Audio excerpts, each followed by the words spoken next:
Tikki, Tembo, no sa Rembo, chari, Bari, Ruchi, Peri, Pembo.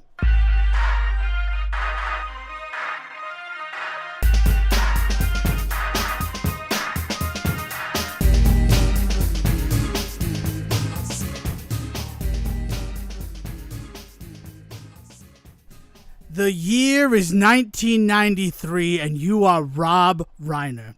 You are fresh off getting a Best Picture nomination. What is happening? What are you doing? We're not doing North again? No, we're not. Please, not again. No, please, not again. I had North in my thing. Also, I mean, with the name of an episode like the Tikki Tembo, no sa Rembo, chari, Bari, Ruchi, Peri, Pembo report, I could only assume we were talking about the most wonderful thing in the world, North. The character, not the movie. The movie which some people hated. Hi, welcome to the Say Report. I'm Devon Decker, and this is my host companion. He stands on the same level of the podium with me. It's Sejan Sarowick. How you doing, Sejan? I appreciate the reassurance, question mark. I don't know. I want to good, reassure man. people, though. What, you good? You good, Sejan? Yeah, no, this was a good week. So I spent most of the week playing the new SteamWorld game, and my head is still in that space. I literally, as you called, had to pause that and minimize to come back to you. So like I'm still kind of readjusting to the real world, getting my land legs again after being at sea.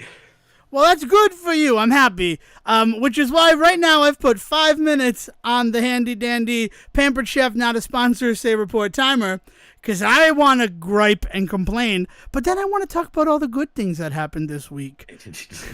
But I have to get this off my chest, and we've been learning some things. I have my Anthropological Experiment to report back on. I have some other good stuff, but first 5 minutes, and the timer starts right now.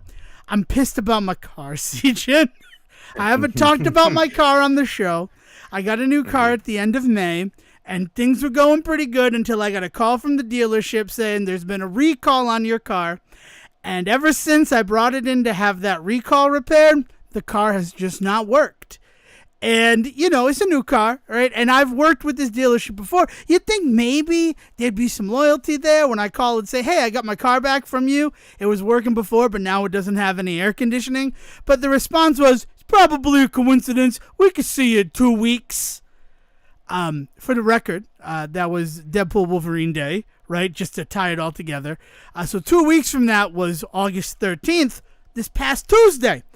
Was not great. I gotta just be honest with you. A little upset that called to get service, and it was working before, and then 2 weeks. We can see it in 2 weeks' time. So I bring my car in, and they identified a problem. They did not identify. I had a 9 o'clock appointment. I did not hear from them until I called them at 4:15. 45 minutes before the service center closes. And I said, I'd like the status report on my car. My name is Devon Decker, and they hang up on me, and I have to call back. That inspires a lack of confidence. Yeah. They're like, they hang up on me. So I call back, finally get somebody who's like, I'm going to have to go check with the technician. All right, we just took a look at your car. They just took a look at my car. I had a 9 o'clock appointment, right?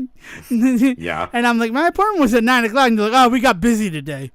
Okay, but, 9 o'clock. What is the point of the appointment then? Right? Like I understand, that, things have built up and we're 15 minutes behind, 20 minutes behind. To say that we just weren't going to, basically admitting to you they probably weren't going to get to it today, and because you called, they decided to. Yeah. It's like, okay. Little, just not inspiring confidence. Again, all I could think of is the Jerry Seinfeld bit of like, so you could take the reservation, you just can't keep the reservation. And that's all the reservation's there to do. So that was not great. And then he's like, all right, so we looked at it, and there's a leakage in the refrigerant system. So it's going to be about 2 to 3 weeks for us to get that part in to fix it. So for those at home keeping track, that's almost a month. And at this point, I'm tired of it. I'm very upset about it. I'd been trying to drive around. And also, it coincided with a bit of a heat wave here in the northeast part of the United States of America. So that wasn't great. And I started to develop, right? And anxiety is kind of a word that we throw around these days, but I think it's because there's a lot of things for us to be anxious about.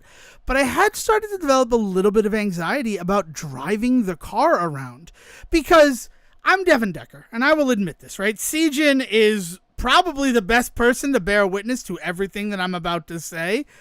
I have been in a bunch of traffic collisions, to quote Hot Fuzz.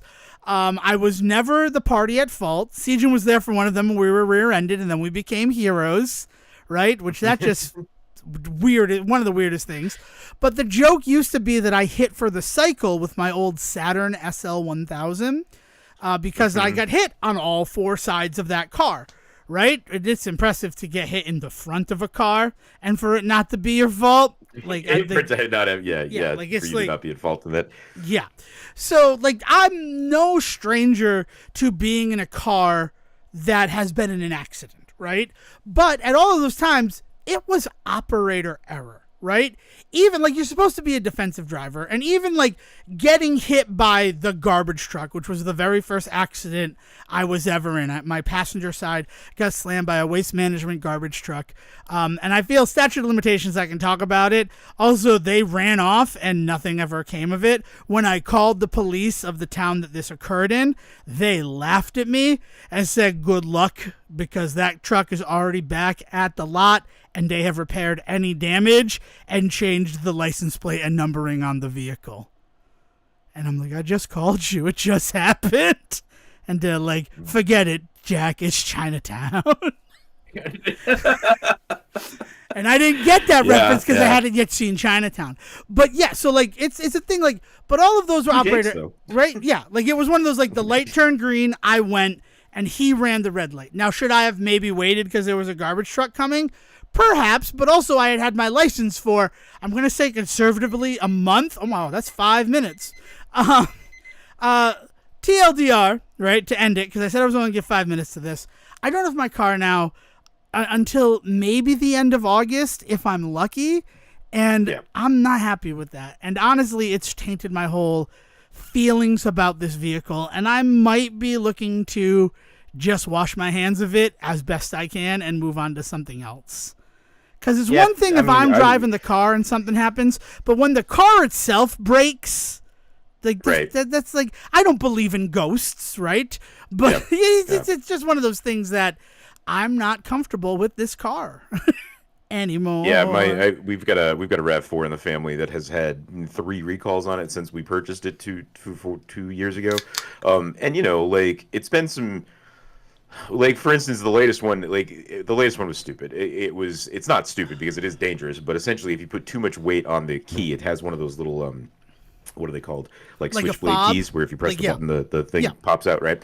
So if you put too much weight on the key, I'll put like too many dingle dongles hanging off of your keychain. It'll snap and break and be left. It can actually break it can break the hold mechanism that holds the key out straight, and that will then in turn possibly affect the ignition, right? The ignition, yeah. So there's like this, right? So there's this whole thing where they like come to us, and what we'll do is we'll replace your key or lock your key. They'll do something so that it will no longer do the switchblade thing. It essentially will just be a normal ass key, and like.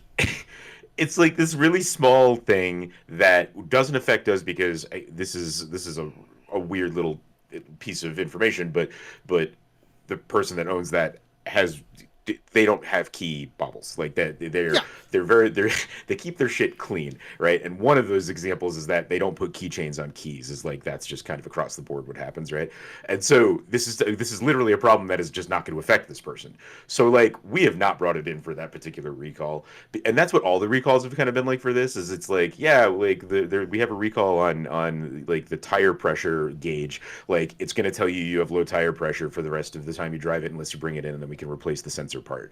And like we just haven't done that because it's just like losing, like you're saying, losing the car for weeks at a time just for them to replace a part that should have been working to begin with. It just feels so stupid. And like I appreciate that recalls happen. The recall system is vitally important when dangerous shit goes down, because I mean, like look at everything going on with the Cybertruck right now with the 3 recalls it's had because it's literally hurting people. Like that is important, right? It's just that the system in place to make sure that shit gets taken care of is not nearly as aggressive as the notification system for it, right? So now I know this car has all these problems, but it's just not worth my time to go get them all necessarily fixed. But when's the next recall going to happen on this thing that's going to be like dangerous, Important. right? Yeah, and yeah. am I going to know about it, right? Yeah, it creates a sense, as you said earlier, of like just anxiety of getting into that particular vehicle. Right. Just like why do I have to live like this with my car? Of all things, this should feel like a safe thing in my life. Right. This should be an extension of as safe as I hopefully feel in my home, right? Like this is another place that should be, not to use the term safe space, but like a safe space for me to be in. And I'm a person who will like drive my car for like 3-hour trips and things like that. So it's just like, I can't go. Like we were supposed to go to Fun Spot because Monday was still Victory over Japan Day. They call it Victory Day or Bay Day or whatever. We still celebrate it in Rhode Island. I know that there's a whole controversy about the fact that Rhode Island still celebrates this holiday. But we do still celebrate it, so I have the day off. I was going to go up to Fun Spot because, yes, it's still technically the summer. However, it's not a holiday everywhere, right? So maybe it's going to be, like, not as busy. But then, like, I can't drive my car to New Hampshire and back because what if something happens? Let alone the fact that it doesn't have air conditioning, right? So I don't want to be in the car in August, like the dog days of summer. So it just like that made me feel uncomfortable. And here's the other thing is that Deadpool Wolverine, it was like, oh, I'm not going to be able to see the movie because of this recall. And they wouldn't tell me what the recall was for. It's a recall. You need to bring it in. It's very important. So I do it. Now that day I had an 11 o'clock appointment just to bring it all together. We'll stop this by 15 minutes into this episode. That there's a promise from me because I know I set the timer and everything. But it was supposed to be 11. I dropped it off at 8:30 so that I could go see my 10 o'clock Deadpool and Wolverine that I had tickets for that I got as soon as they were available. And I get a text from them at 9:30 saying that my car's all set for this recall thing. So, like, that was done before my appointment. So I don't know what's going on at their service center. But I am happy that I didn't let them trick me into buying 5 years of free service if you bring it back to the dealership. Because my response was, you're inconvenient to me. And they're like, what a Rhode Island mentality. And it's like, no, it's not inconvenient to get here. Your service center is an inconvenience. Full stop. Like, that's just it. And finally, what that recall ended up being for, because then I looked it up, as I was looking up this AC issue that I'm experiencing, was for the auto stop mechanism, which I'm not sure what those do. I guess it stops the engine so that it stops wear and tear on the engine when you're idling for a long time. Okay, yeah. So they repaired it, and then it was on, but it wasn't activating. I literally had to turn off and on again the auto stop system to have it re-engage. Like it's friggin' IT bullshit. Because it's all computer, right? It's also right. Yeah, it's also I believe an emissions thing, right? Yeah. Like it helps. They can lower emissions because you're not just. Yeah, they can lower emissions and they can use that number in order to get past. The thing is that I don't think it's an effective measure in that regard. So the reason that I'm saying that with a little bit of like disdain is because like they call it like an eco-friendly feature, but I don't think it actually does as much as they claim it does. Right, but also, I mean, that would also explain the whole, you need to bring it in, right? Because if you're not following, emissions and ecological stuff, like, that could get them in trouble. But then, like, they have a recall for the auto stop system. All I have been able to find on the internet, and again, if you go looking long enough on the internet, you will find your echo chamber, are people with the exact same mileage, give or take 250 miles, who are experiencing the same problem with the same make, model, and year of vehicle. So it feels like 2 or 3 dots and you got yourself a line, brother. That's not really an echo chamber so much as like, this seems to be what we call in the tech, just to bring it back to the tech stuff, like when it comes to tech support, we call that a trend. Yes. And it feels like, how long does this have to be trending before this becomes a recall? Because failing refrigerant systems, like that seems like also a big deal, right? You're leaking coolant all the time and like you don't know that. And also like, if I was leaking coolant, where's the puddle in my driveway? Like the whole idea that like it's just a coincidence, it probably happened in their shop because I didn't leave a parking spot with a bunch of coolant that leaked out of my car. Right? Right. Like, Right. I don't know. So it's been a time. That was like the worst part of my week. But then I got to compensate, right? And I got to have an incredible week. Nowhere near as good as playing the new SteamWorld game, though let's be honest, that's never really been my cup of tea. But I have had some good gaming time. I finally was watching a show that's got me excited about television again.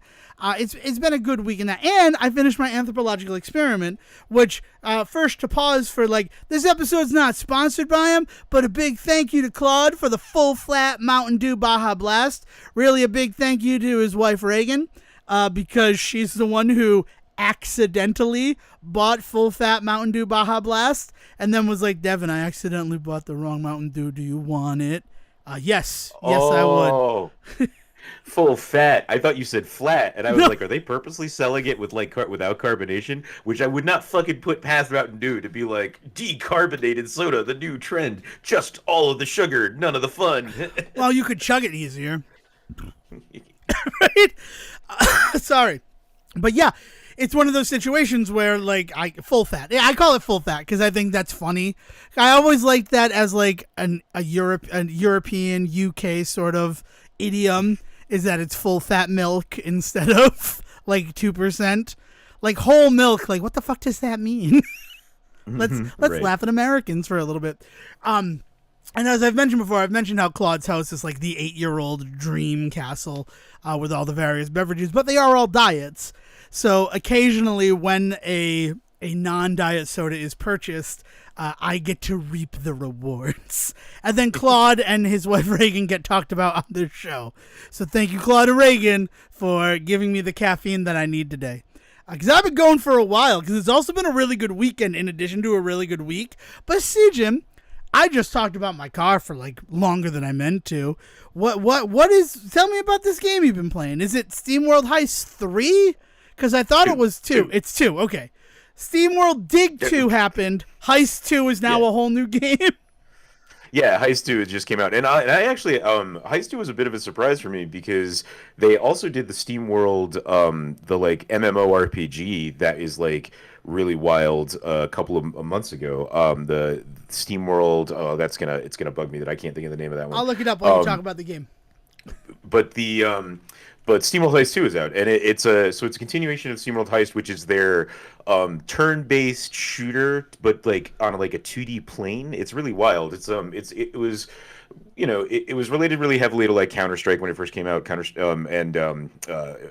Rabbids, for fans of the show, know that I'm a big fan of that those games, and it's in that genre, right, where you're working with you put together a team, you can arm them up with various loadouts, and then you send them out there, and then turn-based just meaning that one by one the characters get the choice to make a move. Their time will pause usually between, depending on the game. Sometimes they play with that mechanic a little bit, but you will at least be given the opportunity to make the choice on what you want your character to do before anybody else can. It's very board game in a lot of ways. Like, you don't feel like everything has to happen at once, which a lot of shooters and a lot of video games really push, is that idea that you have to kind of be making decisions on the fly. I don't mind I love all sorts of shooters and stuff, but finding a genre in my life over the last like 10 years that really plays on my like, sometimes I just want to like take a moment to figure this out, it's been really nice. And the SteamWorld games are definitely like high on the list of the reason why I've started playing that. All of that to say that like that's not what all the SteamWorld games are like, right? Because you mentioned SteamWorld Dig, and that has its sequel, SteamWorld Dig 2, and those are more like the loot and find, like I don't know what the genre would call. They're kind of like Metroidvanias, but with loot. So there is definitely a Metroidvania aspect to it.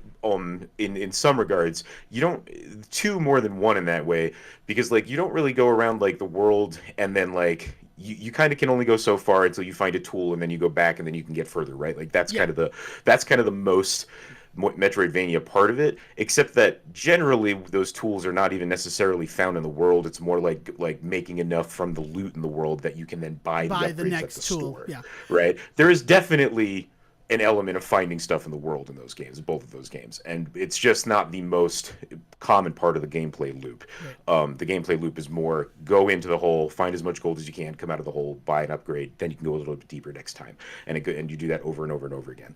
And kind of the ways that SteamWorld Heist kind of plays with that is it's the same idea in that the further into the game you go, the better, stronger you can make your characters. There's really big RPG elements. In the first SteamWorld Heist, it's really pretty straightforward. You get experience, and that unlocks certain abilities.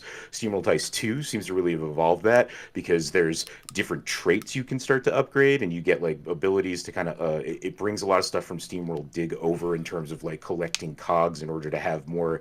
That's their currency that allows you to put more shit on basically. And so like you can do that now as opposed to just unlocking a tool. You need to kind of measure out, well, if I put more experience here as opposed to there, I can get to this tool first. That kind of thing. There's an upgrade tree and shit. I've only been playing for about an hour or so, and I just SteamWorld Heist 2, I love it. And then all of this mechanically, right? Beautiful game. These guys have always been really good at making these games. The SteamWorld guys have been phenomenal. Thunderdome or something like that is their name, but they also are really really good storytellers. The biggest thing about the SteamWorld games that really keeps me on board every time is that all of these games are all telling is this story in this world. All starting with SteamWorld Dig, the very first one. There's an event that happens in that game that essentially explodes the world. And then every game since then has been a game exploring what can we do to correct this or live in whatever this is now. Like SteamWorld Dig 2 is like the world of the earth that's left after everything kind of got exploded. The SteamWorld Heist, the original one, is like in outer space. So I was getting a little weird. I was a little weirded out by SteamWorld Heist 2 in the initial trailer because it takes place in water on Earth. And I was like, so is this like a prequel or something? Because like water is like an important commodity in the other games and stuff, and it's like part of it. And it's not How that. can It's we that make steam without water? right, right. Well, it is a huge part of it is that there's this whole thing in the story of the politics of some of the bots are Steam bots, some of the bots are more high end AI, some of the bots are mechanics. Like so the Steam bots are kind of lower on the rung for a lot of things, especially now in a world where water is such a commodity that the government of this world has decided to like basically make their ducats off of it by doling it out, right, rationing it and charging people exorbitant amounts of money. So the huge part of the SteamWorld Heist is that you need to be finding water for people, right, so that they can basically go on living. So then you see SteamWorld Heist 2 literally takes place in water. You're in a submarine, there's ships, you're going up against the Royal Navy, like there's all of this stuff. It's like, how does this play into this larger story that they've been telling about the destruction of the earth and stuff? And so it's this idea that it is the last largest resource of water left in the universe, and it is this floating kind of flat Earth mesa, like out in space that you're just on. So it's this really really kind of insular, like minor story in terms of like geological space. Geological is Yeah. not even the right word because it goes into outer space, but like in terms of like actual ground covered, right? It is the smallest amount of ground since probably the first SteamWorld Dig game, because SteamWorld Dig 2 goes deep into the earth and goes into like 3 or 4 different types of biomes and stuff like that. SteamWorld Heist is literally in outer space and you travel through portals and galaxies. The SteamWorld the Stories of Gilgamesh, which is this really wild card based game that they put out, like card based combat RPG, that was a really really wild game in terms of both story and concept. But even that took place in like a fictionalized version of like their past, but then like had some weird overlaps. So there's like this like kind of imagination aspect to it, so that allowed kind of all sorts of different landscapes and stuff. I am so into this story though, where they're talking about like this is this last resource, and there's this character that you're playing as whose mother is someone we may or may not recognize from other past games, and has this whole history to them. And part of their story, this person's story, and this one is trying to live up to that legacy, and like trying to protect this last bastion of water in this universe. And so like it's got this really cool political message to it that I just really am a sucker for. So like the story is really good, the mechanics are awesome, and then lastly, the biggest thing about these games that I have always loved is the artwork. They have just always had A plus concepts in what their art looks like, and it's just better than ever because every game they put out, they never stray too far from what the art is always kind of intended to be, but they're always able to add layers of like shadowing, and in this one really lighting effects, the ways that you travel around the ships, like the ways in which some like the shadows and stuff can affect things on like the color of your outfits and things. It's just gorgeous. So it's just super well made game, super fun mechanics, super good story. So I've just been playing just a good video game this week, and that feels really good. That's wonderful, especially because we just mentioned Claude, and because of how you've raved about the SteamWorld universe, he bought in the games. In past episodes, they were like a penny on Steam, so I had to buy them. Because Siegen says, No, that's the other thing is they go on sale all the time, and I'm always just like, if you have the ability to pick up just even one of them right now when they're like 99 cents, just do it. They're not even expensive at full price. This new one is the most expensive one that I think I've seen in a while at $30, because I like past ones have only been in like the 15-20 range. And like I'm curious to see if I have any opinion about that price range when I go forward, but even I was able to already get it at $25 because they did a whole premiere pricing on Steam. So like they're always on sale. So if you ever see any of these available and you see that price point and you're like, I'll wait until it's under $5, give it a week. It probably will be. yeah, I mean, I think I played Dig on Stadia. Stadia report, everybody. Like I said, I said the word Stadia. I've been reminded of it a lot these past couple of weeks, especially with Destiny 2. And people are like, why don't you play Destiny 2 anymore? And I'm like, well, because I was excited to play it on Stadia, but the game changed 1,000% when they launched it on game. Stadia. Like, Yeah. I remember you and I trying to dive into that, and we were just like, this isn't Destiny. Well, I guess we didn't know what Destiny 2 was anymore, I guess. Yeah, it had changed so much, and I don't think either of us were prepared for the commitment required to relearn it. Right, exactly. I was about to say this isn't Destiny anymore, but that's not fair because the truth of the matter is that had been Destiny longer than anything. We just didn't play. We played Destiny so early on in the process, but like by the time Destiny 2 ended or is ending because it's ending now, right? Yeah. That was the game that it had kind of been the longest. Exactly. So it's just one of those situations. But yeah, so the SteamWorld games, I've played Dig, and now seeing that I think it's 90% off on Steam right now, probably to coincide with the release of Heist. I might jump back into it, especially reading a little bit about SteamWorld Dig 2.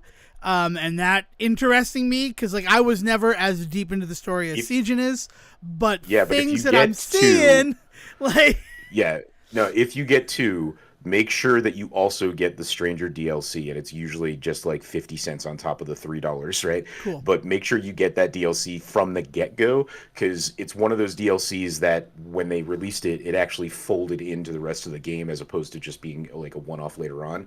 The character is really cool, and the story I consider to be like hugely consequential to the rest of the universe. I don't understand honestly why it wasn't. It was one of those things where at the time I think we were always talking about like the Catwoman Arkham City shit, right? And I pointed to like even it's happening in like smaller indie games where they're kind of gating off some of this like really important story stuff in like extra money. Or what was that Capcom game where you had to like buy the ending? Asura's Wrath? Was that Asura's Wrath? Asura's Wrath or something?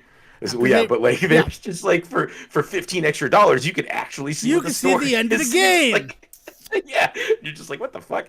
But you'll also get to fight Ryu from Street Fighter. Oh man. Yeah, the only saving grace for SteamWorld is that the games are not expensive. So like the DLC, when I got it was like $2, but I've seen it as low as 50 cents. So it's like, so for 50 cents, again, just fold it into the fucking game, I guess. I don't know, but if you ever play SteamWorld Dig 2, that is the one warning I will ever give people is that you or SteamWorld Heist, make sure that you pick up the Stranger DLC. SteamWorld Dig 2 has story in it that is related to that. It's wild. The way that they've interconnected every game they've put out too is just like the commitment to the bit it warms my heart, because by this point in a series that has been going for 10 years, has had 3 or 4 different genres across it, and has gotten the kind of love from fans that it has, I would totally have expected and not even held it against them that they just were doing other games in this style.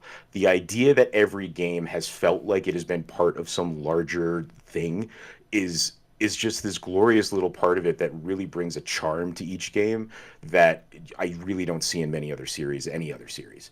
Right.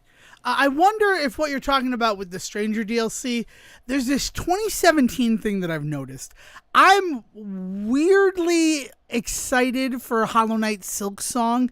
I think at this point more for the meme than anything else, that like when's it going to come out. But by the time I played Hollow Knight, which was in like 2021, they had released like 5 DLCs, and the version I got had them all, and they were folded in. And as I was playing the game, I'm like, this feels out of place. Like this, what does this have to do with everything that was happening? And then come to find out, it's because all the DLC was just in there. Right. And I didn't love it. It didn't feel like what you're describing or what we've always referenced with like the Catwoman stuff, where like it felt like Hollow Knight was a complete experience. And then weirdly, they're like, oh, we have this little blank piece of the map. Let's throw a beehive in there. Oh, let's make some crystal mines. Like, oh, let's put a traveling circus in the main hub of town. Yeah, it doesn't with Hollow Knight for me, because like the little bit of experience I have with Hollow Knight, because again, I'm not a deep dive expert on it either. There are plenty of people on the internet that are, but like Hollow Knight has this kind of concept to the world of like these areas belong to these kind of like patriarchal type of like figures, well, like leaders type figures, right? Like big bosses. And so it's so that idea that there are like biomes, essentially, is what you're talking about, that feel like a little different from place to place, is already kind of in the game.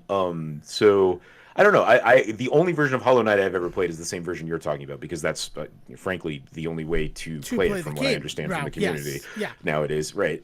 And in that,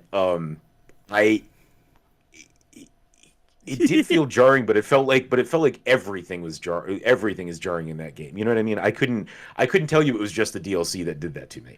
Like, I think the main game also kind of had a lot of moments where you were just like, oh, you're at a different place now. And I think that's purposeful, is what I'm getting at, you know? Yeah, I guess for me it was this fact that like afterwards I'm like, well, the thing for me is I found the boss gauntlets, and I worked to be able to complete all of the boss gauntlets, because I'm like, I want to finish this before I finish the game, right? It was a weird completionist sort of time in my life. So I beat all the boss gauntlets, and that was not easy. That was like a very difficult challenge. No, I would say normally that's the kind of challenge people save for themselves after they beat the main game. Yes. So the fact that I could find access to it prior to finishing the game made me think, oh, this is a thing that like I can complete before finishing the main game. So it's this whole thing. But then come to find out, beating the full boss gauntlets BS, that also unlocks a different ending for the game. So in this weird way, I got an ending of the game, and then I went and I beat the actual big bad. And I'm like, oh, okay, but that was weird, because it like that's a thing that probably shouldn't have been unlocked until after I did that. If they're gonna if they're gonna throw like story stuff on it, then like you maybe have to dole that out differently. Because I was gonna say that like where I'm currently at in Paper Mario Thousand Year Door, I've actually been spending a lot of time. There's a gauntlet mode in that the game 99 as well. floors or something. Yeah, exactly. And that is available to you super early on in the game, and like you're encouraged to kind of go in and try it, and like throughout. And like I love that, right? Like that doesn't, but there's also not much tied to it that's going to like completely like spoil the end of things and shit like that. Yeah, it's very much an optional thing that they do. They're like, come back when you're around this level and you can enjoy this for what it is. And I always liked that one. But again, there's nothing tied to it. But again, I'm someone who's played a game like Paper Mario Thousand Year Door. Like, I've never beaten it. I'll always bring that up. I'll always admit that. But I did play around in that 100 floor dungeon, because the game very much is like, come mess around in here. Like, if you want to break from the story, or like if you only have like a half an hour to play, this is the perfect place for you to come and mess around. Like, Yeah, yeah, but games were wild back yeah, and then. like I wouldn't recommend that somebody do that the first time they find it, or the second or the third. Like honestly, I would say if it's something that you're not sure, like it's a skippable part of the game, right? Like it's not It's hugely optional. important It's to it. definitely fun So and optional. like right, yeah, and so just with that in mind, like what you experienced with Hollow Knight feels like it should have been more it either it needed to be more optional or less optional, right? Like it needed to be either gated off and then you were told, okay, now go do this thing now that you finished the game, or they needed to not tie it so much to what was going on in the rest of the world, I guess. Yeah. Like when I rolled credits after beating the boss gauntlet, I'm like, I was not expecting that. I was expecting maybe I'd get some bauble to make the final boss fight easier. I wasn't expecting credit roll, and it was just strange. And that's one of the reasons why. And granted, it's my experience. I understand that, but it weirdly tainted that game, which is another reason why when Silk Song releases, hopefully Silk Song releases in a complete version. They're not doling out what they feel is actual content for the game, at least the way that they structured it in Hollow Knight as that game releases. And also the fact that they've been talking about Silk Song pretty much since Hollow Knight released in 2017. So one would think that they're I approaching mean, it. Silk Song is on like starting to get on like Duke Nukem levels of just Yeah. like when is this going to come out? I Yeah. have a Silk Song t-shirt because I asked Will's in America right now while we record this. I just want everyone to know that. Keep an eye out for Will if you're in America. I'm not going to say where, but just keep an eye out for Will. Our British buddies in America right now. I sent him the Yeti website, and I'm like, I need a shirt that I don't care about for when I like go to barbecue places. And I'm like, just put it in the cart, buy it, and I'll compensate you however much it costs. And he did that, and he bought me I don't even know the character's name.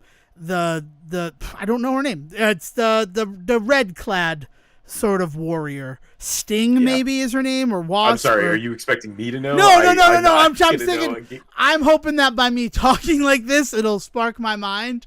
Let me just type in Silk Song right now while we're recording the show. It does, her picture's right there. Her name is not. Is her name Silk? I don't. I mean, part of the problem is it's not out, right? So No, it's not out, so I don't know. so like it could be one of those things where the community doesn't even truly know yet.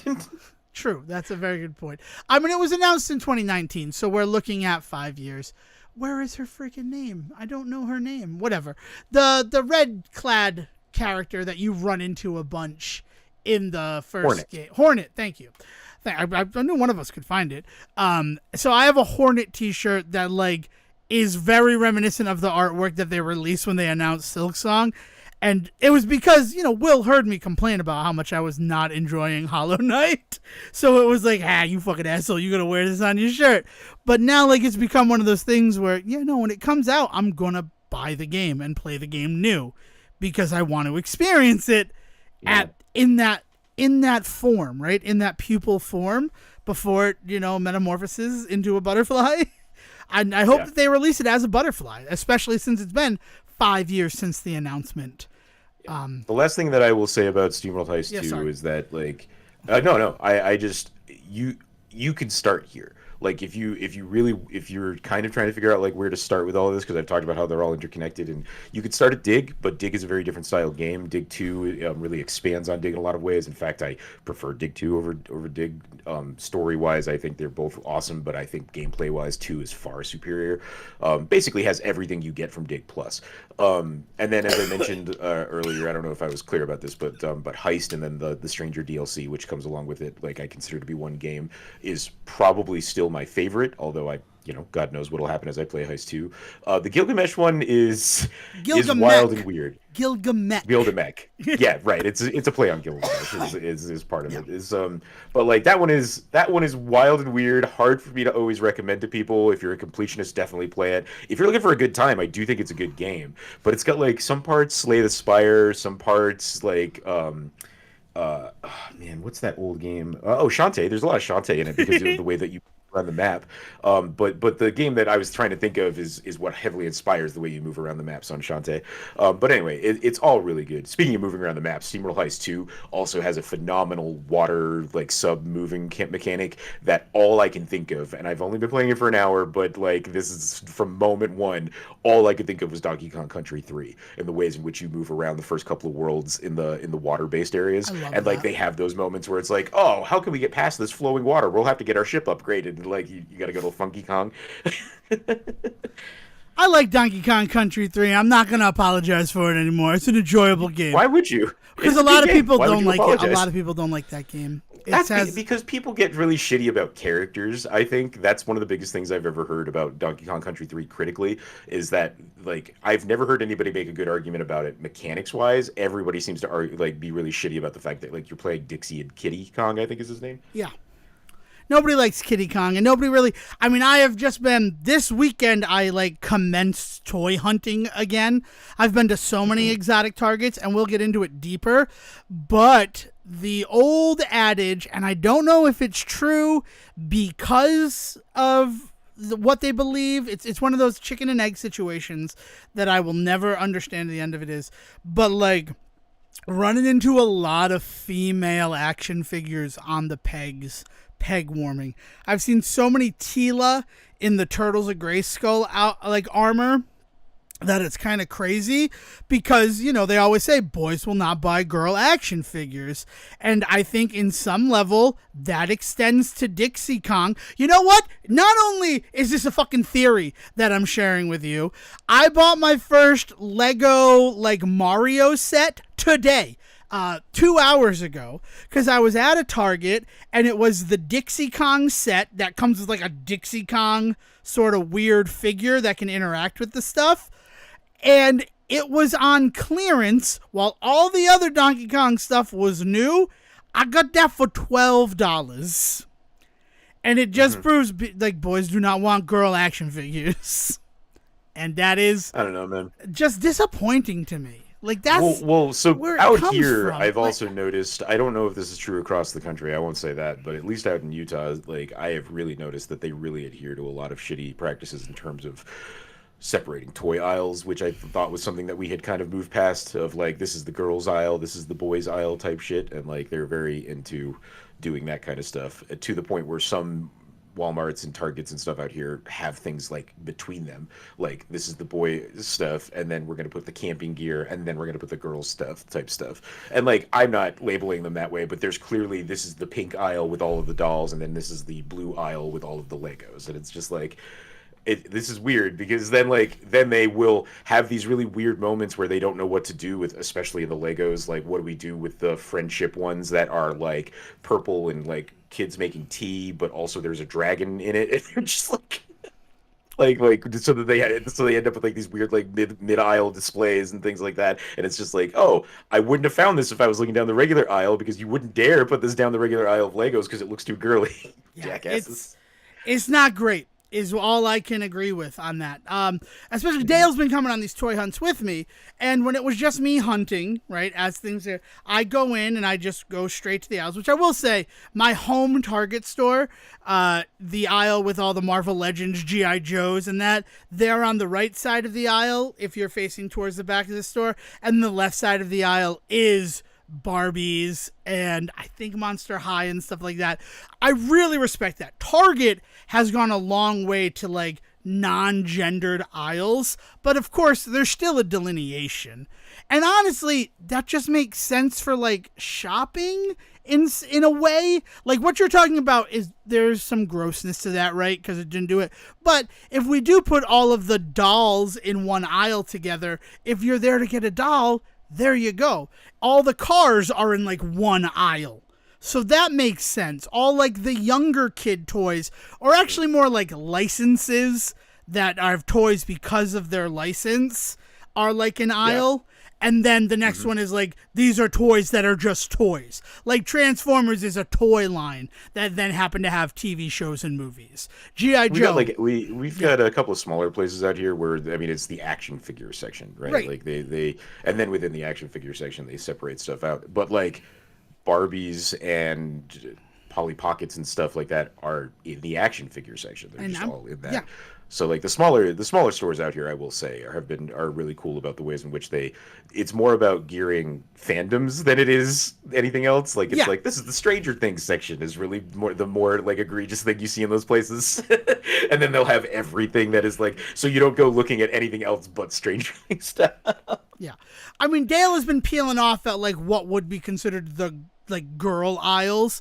And but like not because I want Barbies and stuff like that. Like she's bought Ninja Turtle stuff as we've been hunting, right? Because she's a huge Turtle fan as well. Sorry, Dale, for supplanting that onto you. Though I think she came to it on her own. I don't know. We can look at that later, right? We have anthropological evidence to prove later on in this episode, so we'll see. But she's more peeling off because like she wants Disney collectibles, and those are in those aisles. So, and I would not consider Disney to be like exclusively a female brand, which, you know, I mean, but again, like yeah. But I mean, like the point should be that like none of them should be that, right? Yeah, like exactly. That's not how they should be. You know, the idea of like if they want to try and lean into some type of like feministic attitude, like that's one thing. But to say that the only thing about this that makes it quote unquote female or woman based is that we're aiming it at them, like marketing wise, that's when it gets weird because it's just like you can't just market to just a gender. Like that's not how it works. Right. But that's how toys have worked for so long. But I mean, right, yeah. But it has just been such a, oh my God, all of these female figures. And I'm not upset about it, right? Because like, I want them. They're figures that I would want, right? I'm happy that Renette has an action figure. I'm not happy that it's red Renette from the IDW recoloring of the Teenage Mutant Ninja Turtle stuff, and that a blue Renette was a Auto T exclusive NFT Walmart blah blah blah blah blah that they fucked themselves over, so then they had to sell them off with Triceraton figures because, you know, oh, it's a big scary dinosaur. Boys will want that, and they'll get the girl as like a bonus. Like, I don't love that. I don't love that's the thing. But Karai as Shredder in Mirage style, which is a thing that never existed. I am going to be the person who sits here and says, Karai is not initially related to the Shredder at all. She is just another leader of the Foot Clan, and in the wake of Orokusaki, like, not being in New York City, she came so that the Foot Clan could reestablish their dominance of New York against other gangs that were there.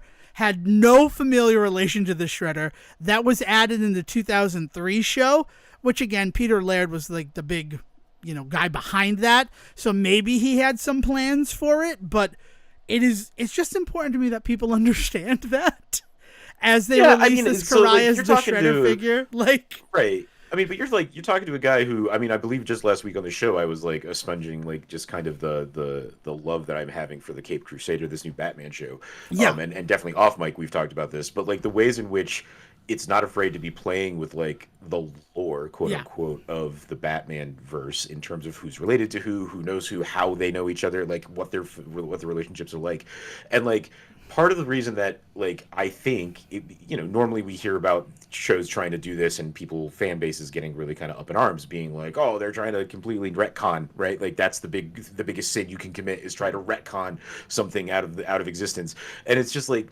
and with this show, I don't think it's getting that kind of slack, mainly because a lot of the people working on it are the same people that kind of established that kind of canon early on in the 90s. There's a lot of it from the not early show. to interrupt with this because you're making a good point, but also I think when you have like 7 executive producers, it makes it harder for people to be like, who do we aim our anger at?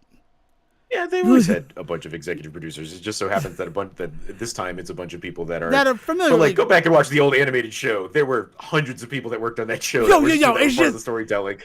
It was one of those things that I like as I was watching Cape Crusader, and I really do enjoy it. I've only seen 2 episodes, but I really do enjoy the series. I'm excited to finish it. But it's one of those situations where executive producer Bruce Timm, executive producer J.J. Abrams, executive producer Matt Reeves, executive producer Sejan Sarowick. I'm like, who? Everybody's an executive producer on this thing. Yeah, well, because I think it's the only way that the show got made was that enough Yeah, people that put enough money behind people it. were like, Because if we had depended on WB to be the only ones to finance it, there's a good chance we never would have seen this show. So, they would have made it, but then they would have sold it off for parts. yeah, right.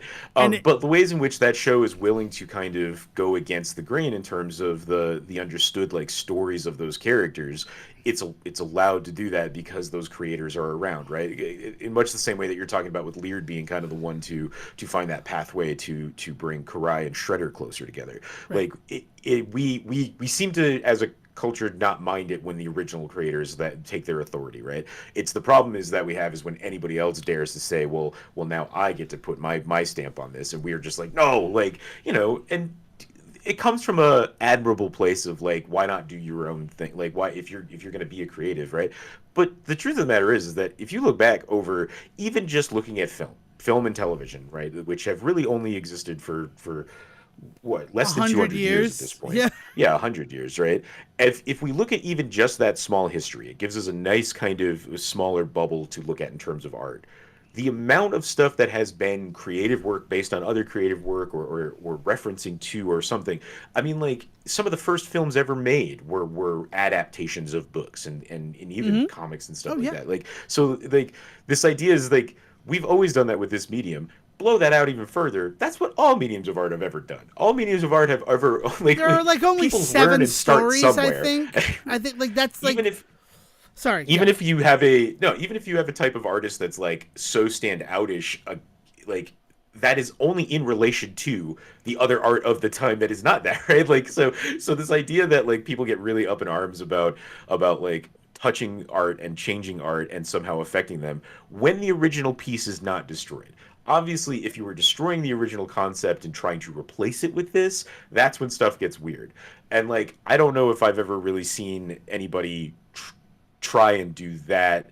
Like maybe like if we want to talk about like the early days of Disney and trying to like ignore Oswald the Rabbit so that they didn't get sued and stuff like that. Like maybe like anytime you're trying to destroy the legacy and replace it and act like this has been the thing the whole time, then I think there's a genuine conversation to be had about like changing the canon, like upsetting the continuity.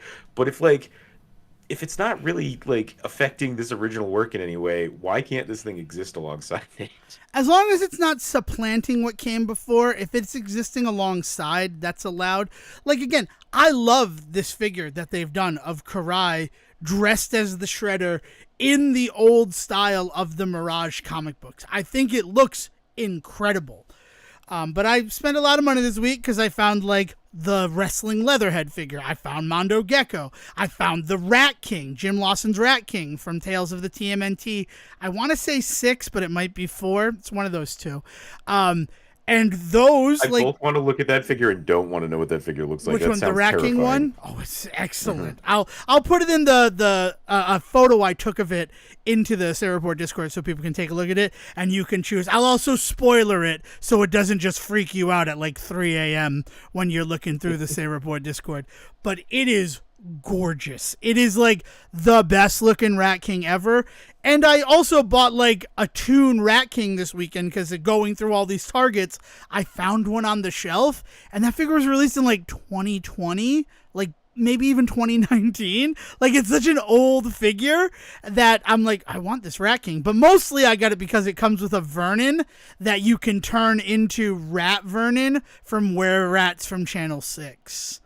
Nice. And I'm in like a real mouse mood right now, but we'll get there a little bit in like 2-3 minutes. But it was this good time to like go out and hunt. But Karai, like, she was behind the counter in the electronics department, and there was nobody working in the electronics department. And I'm like, you know what? I've spent a good amount of money on collectibles this weekend already, so I'm gonna leave her. I'm not gonna try to get a copy. I've seen it. I know it exists. Probably next week she'll still be on the shelf. But then in the back of my mind, I'm like, probably in 6 months she'll still be on the shelf. Because those Red Renette figures are from like 2022. And it's just this sad thing about how female figures are treated by, like, we've been seeing it. Have you seen Kong X Godzilla, The New Empire? Have you watched it yet? But no. It's great. First of all, I am a big fan of it, and I'm not a huge fan of like the monster films. I think that it was a really good job. I understand why people are upset with it, especially because it like followed in the wake of Godzilla -1, which like blew everybody's minds. I still haven't seen it. I'm very upset with myself for that. But like, I don't want to subject other people to it because I know how they feel about it, and I want to watch it in the original Japanese with subtitles. I don't want to watch it dubbed. I'm a fickle beast myself about Godzilla -1, but I enjoyed what Kong X Godzilla did. But they introduce brief like explanation of the movie. In the Underearth, they find a group of giant apes who are led by the Scar King. And one of the reasons that he is able to lead them is that he has tamed Shumi or Shumu. And Shumu is basically Ice Godzilla, and it's a lady. And we have been finding in our little toy hunts, like Shumu figures that are destroyed. Like given just no respect. And the only reason that I could think that that's happening is because she's like the only female from that movie who is getting figures. Again, like it might just be all coincidence, right? Coincidence is not causality, but we found like blind bag toys opened up and she's inside of it, or she's the only short packed figure in like a new box of collectibles, which is what they did. Like April O'Neil famously is the reason why the term short packed is like even known to the wide populace, is because of her coming one to a box in the Ninja Turtle figures. I mean, part of me also has to ask, like, is this also just because they have just not done a good job in the original like material that this stuff is based on, like truly creating a figure that people need to have, right? Like starting with just like looking at TMNT and looking at the idea of like, if I were to start collecting, if I were in a starting place to start collecting those figures, where would I start? Well, I'd start with the turtles, right? Like that seems like a pretty logical place. From that extension, probably Splinter, definitely Shredder, right? Because they need to fight somebody. I've named 6 characters before I've gotten to somebody that is worth naming. That is a woman, right? Yeah, like right. So like these original source materials, and people are happy to point to them and see like, oh well, the turtles have this really awesome depiction of April, so like obviously they're doing good, right? But it's like, yeah, until you really start to kind of work from this other direction where you're just like, I still need to get over a half a dozen figures into this concept before I even consider like April to be that important to the story that I'm willing to spend that much money to get to them, right? Like, give me a series that starts with where the number one figure that I need to have, if I'm going to collect anything from this series, why have I not had this, right? And like that's when you start to think about things like, I start to think of like anime, right? Like Sailor Moon. Like if I was gonna start collecting Sailor Moon figures, I would definitely be starting with these Tuxedo figures, right? Mask. And you need Tuxedo Mask first, and then you can get no. Sorry, but it's that idea then, like where you look back, just because Sailor Moon, which would have been on TV around the same time as the Turtles in the grand scheme of things, like why people looked to Sailor Moon as this kind of bastion of like feminist cartoons at the time, which now as we look back we recognize, yeah, it still had some problems, but like at least it was doing this. This is one of those things it was doing, right? Is it was putting front and center a figure into the world that you could not ignore, both in the show and everything around the show. The marketing for the show, the toy lines, the PJs, the sheets you put on your bed. Like you couldn't, like there's so many things that I can encounter in the Turtles marketing verse that frankly don't need to have April, don't need to have Karai, don't need to have Venus de Milo. Like we don't have to approach these other figures for me to express my fandom for this verse. And that is where one of the biggest problems is, when people point to and say, I didn't have these kinds of things to look to as I was growing up. And then as I said, other side of the fence of that is always trying to say, well, yeah, look at this person, look at that person. It's like, great, you've named one person who's 7 figures deep into this shit, right? Like, yeah. Like if I was collecting action hero figures, like I don't know how far down the line I'd have to go before I got to like Ripley from Aliens, right? But it wouldn't probably be the first thing that comes to mind if I said to somebody, 90s action hero, go. Like the Terminator, Predator, Alien. Right. I'd buy an Alien before I'd want a Ridley figure. Like that's No, just right. Like there's so people are like happy to point to Alien as this moment in action cinema, or Aliens specifically, like oh, action movie, like sci-fi, and she's phenomenal and she's a badass, and like you can't say that there weren't women in this space because Ripley exists, and it's just like okay, Ripley does exist, and we should not ignore that part of history. But let's talk about the fact that like it was not it's one movie out of dozens that people think of in that genre, and then on top of that, it like not even she's not even considered top in that. Like it's not like she came in the door and suddenly she became representative of that genre, right? She like just that conversation about like why is the merchandise not featuring that? I think that's a symptom of this larger issue in these kinds of nerdy fandom spaces, especially nostalgic ones, where we just didn't have the characters that existed at that time for us to be celebrating now. And this is the ripple effect that we've talked about for years when we've talked about the problems of not having that kind of representation and the ways in which it's not going to pan out well throughout history. Because now here we are in an era where all we do is look back on stuff from 30, 40 years ago. And yeah, there's a couple of different like genres we can look into, or figures we can look into, or people we can look to that we can point to that said, oh, well, they really represented and held up the concept of otherness at the time. But like, it's still nothing compared to the dearth of fucking nonsense that we can get that just has all of the boys from Goonies on it, right? That has just like, oh, it has all of the boys from Stand By Me staring me in the face. Like that kind of nostalgic t-shirt that I can go pick up at Walmart right now, right? Where is my t-shirt that has like Jen from Jen and the Holograms on it? yeah. It's I mean, and going like one step further than that, you mentioned the Goonies. I don't think Steph would ever get a figure, right? I don't think Andy would ever get a figure. And I'm talking about like Reaction was a line, and they gave it to the four boys. Like even Josh Brolin's character, Bran, right? His name's just Bran. Like it's not Brandon or Brant, it's just Bran. You live in a post Game of Thrones world, dude. You can't call that out. Well, I'm not trying to. What do you mean?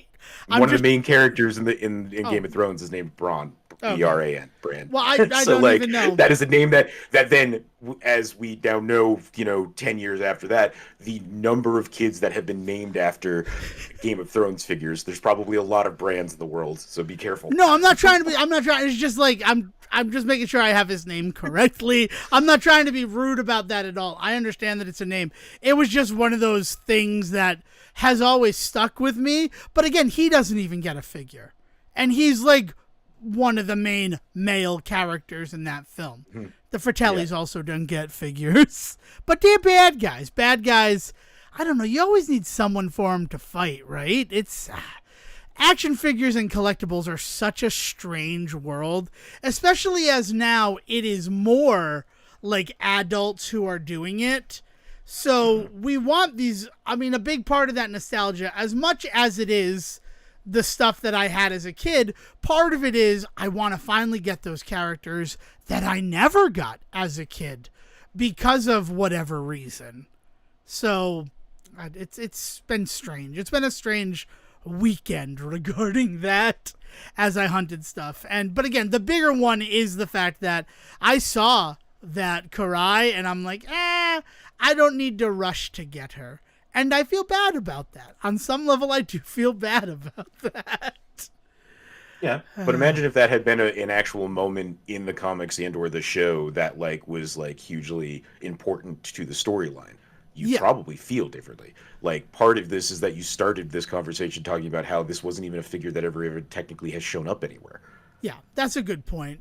And it is, I mean, she had a figure in the 2003 line, and even that one where she was Shredder's daughter, she was Shredder's adopted daughter, because Shredder was an alien. Spoilers for Teenage Mutant Ninja Turtles, the 2003 series. I liked that, though. I'm trying to find a figure of the April O'Neil that was revealed at San Diego Comic-Con, because it's her Mirage version, the second one, where like she just looks way better than she did in her first appearance.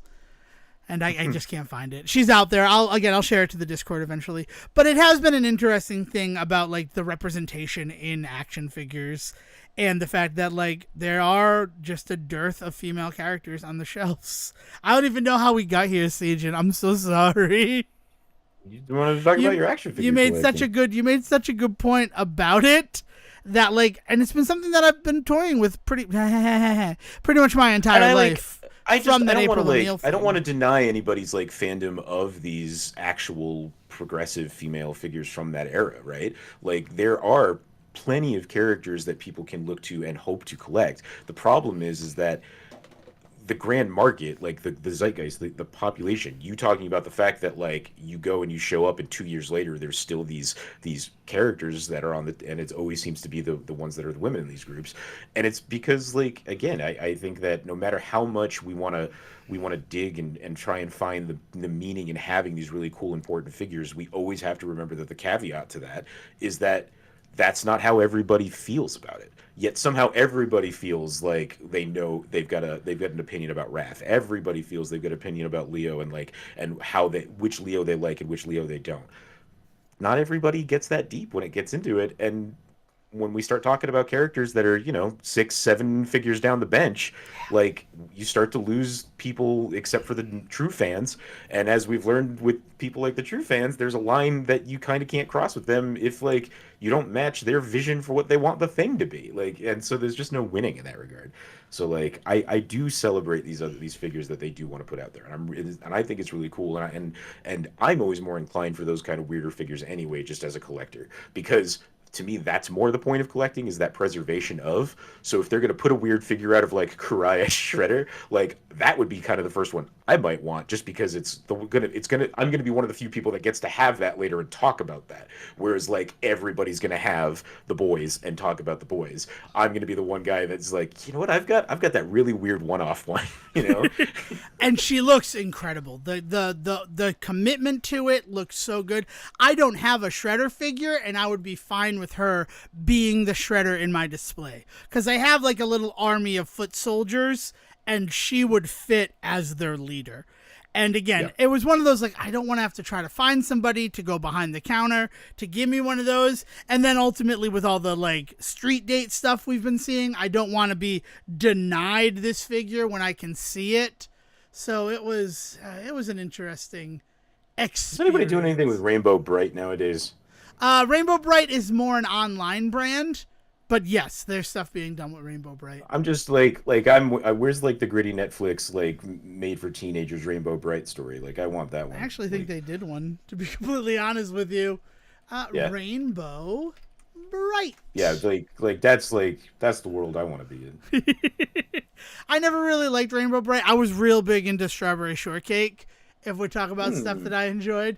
Yeah, there was a 2018 reboot, but it seems to have been shuttered, which is a little disappointing. Did it actually come out, or I think it was like announced and then it didn't go anywhere. I will do more research. I will have more Rainbow Bright information for you, Sejan. But they are like that. Like these are the weirder nostalgias that I would kind of get into, though, right? Rainbow Bright and Teddy Ruxpin were like the two big things that I was like super into around kind of the same time, and like to the point where I was like going to the video store to rent like I think there was like only one, but like the Teddy Ruxpin adventure tape, and then like Rainbow Bright episodes that we would like watch, and like there was all sorts of weird stuff in that regard. Like that's where I would want to collect stuff, because like that's where things get kind of off, right? I'm here for it. I mean, I loved, think about Robot Chicken, right? Like that was one of the first things that really tapped into our nostalgia and gave us like more gritty adult reboots of stuff. Their Rainbow Bright stuff was very good. So was their Teddy Ruxpin stuff. Like they did good stuff there. As much as some of it was just dick and fart jokes with, old IPs. Some of it was enjoyable. All right, so I guess it's time for me to share the results of my anthropological experiment. Yeah, please. I want the audience to understand this is not some bit that we have been holding behind the scenes for him to talk about, because you have been teasing this for at least 2 weeks now. But like, there's even I have no fucking clue what's going on. So like, this is going to be new to all of us. So last night was my 20th high school reunion. And I will just say right off the start, I did not attend, right? I ended up driving by while there were 10 minutes left to the reunion. It was an outdoor party, and yelling my name, Devon Decker, and then driving home. And so that's like, so understand that this experiment, the whole right behind it, I didn't even make good on it because I found information and data that was more important to me than my 20th high school reunion. But the whole start of this, the reason it's been the last 2 weeks is because all this stuff showed up on Facebook, like come to the Coventry High School 2004 20th anniversary reunion, blah, blah, blah. And I'm like, you know what? I don't think I'm interested in this. Tickets were like $40. And I'm like, I don't really want to buy a ticket to this stuff, right? Like, I always kind of snuck into prom, right? Statute of limitation has to be up on that 20 years later, right? I'm not going to get in trouble for that, Sejin. I know you're not a lawyer, but I just, some confirmation would be nice. I don't know what law you broke, I guess, would be my question. I mean, going to a thing that I'm supposed to buy a ticket for without buying a ticket feels like trespassing would be the law? No. No? Okay. Because trespassing is grounds based, and if it was a place where I don't think that would be a hard to prove thing. Like maybe that's what they would say, but I bet you that any lawyer worth his salt would be like, no. It would also be pretty difficult to prove. He was a high school boy at a public high school event just because he didn't pay the $20 to get in the door. That's not call that trespassing.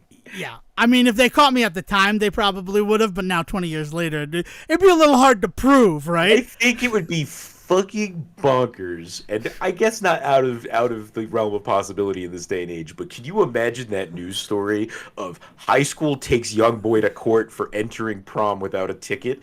That would just be fucking nuts. I mean, it sounds like a Matlock reboot episode. But yeah, so that's the whole thing. So I didn't buy them there, but so I'm like, I'm not gonna buy tickets to this thing, whatever. And the deadline to buy tickets was August 1st. So I'm like, and even then, like, if August 1st came and went, I didn't have ticket. But then I'm also Devon Decker, so I'm thinking about the venue, and the venue is this bar down the street called the Tavern on the Hill. It's like 5 minutes from my house, to be just completely honest.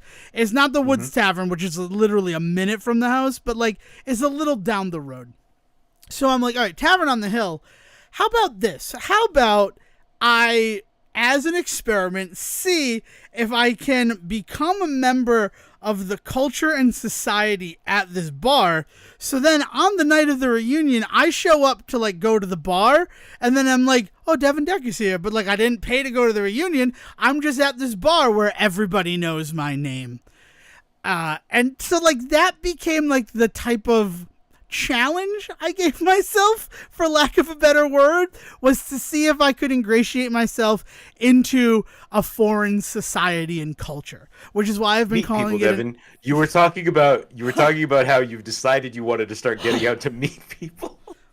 I've decided to call it an anthropological experiment. The anthropological experiment of socializing with other humans. Right. So that's what I basically did.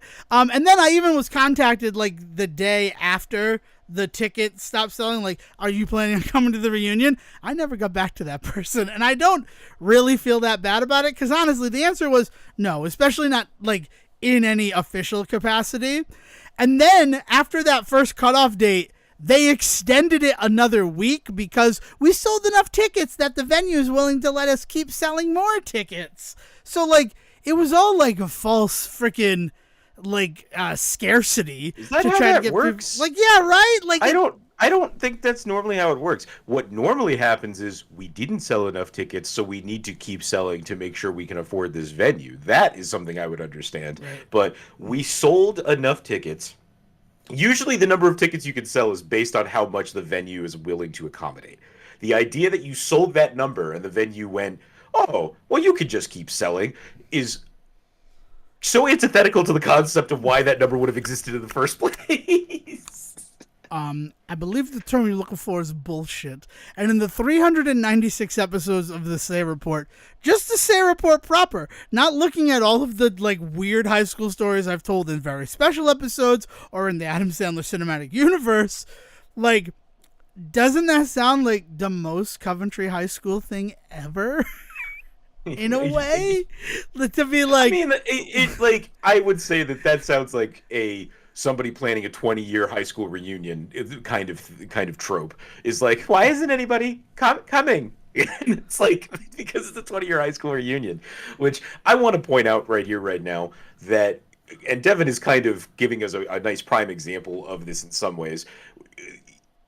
If you reach out to somebody about an event like this, and I will put it on just high school reunions, if you are ever planning high school reunions at any point, if you are somebody that has not yet graduated and you're going to see these in the future, if you've already done one or two and now you're kind of realizing, oh, this is maybe why things went sideways, like, if you are reaching out to people about a high school reunion and you're not getting direct answers and responses right away, you need to be aware of the fact that for a number of people, I won't say a majority, but more than a few people, the idea of the high school reunion is so triggering for so many different various mental health issues. Some that manifests as physical health in some people. Like there is a lot tied up in going back to high school when you are older, when you have finally gotten out of it. The reunion is, in all honesty, real tough for some folks. So like, the people out there that don't seem to get that and like push on it, and they're just like, oh, but you got to come to the like, I've seen this attitude in real time, as Devon is displaying again, as I said here, with like this, like, even after the deadline is passed, reaching out to people and being like, why didn't you respond? Give people a fucking break. This is one of the most sensitive topics you could probably touch on in American culture, is the idea of asking somebody to go back to their teenage years. Yeah. And I will say, because what Steven's saying is kind of dark, and it's true, because for a lot of people there is some trauma related to high school. It can be dark, yeah. But it can even be as simple as I have realized I didn't like who I was then, just as a person, or like it doesn't have to be like, you know, like dark stuff in terms of like suicide and things like that, although that is part of a factor of what I'm talking about. I just mean across the board in general, people generally get to a point in their life where they look back on that and they're happy that it existed, but don't really desire to be back in it, right? I don't like the idea of the high school reunion, the return to, is really kind of interesting to me in so many different ways. And we don't have to go that deep into it in that regard, because this is something I am legitimately exploring with professional help. But like this idea that we push this on people, that they should want to somehow for like a few hours step back into your old self, and it's just like, no, like it's cool if that's something that you want to do and is good for you and makes you feel like releases something for you, like go for it, but you don't have to. I don't have to join you in that. And like this idea that we expect people to just kind of be on board for it, we need to get over that, because it really puts people in a really awkward, shitty position. Well, it's outdated. It's such an outdated trope. Like, before the world was as small as it is, thanks to the internet and social media, a reunion literally meant, like, these are people that I haven't seen in 20 years.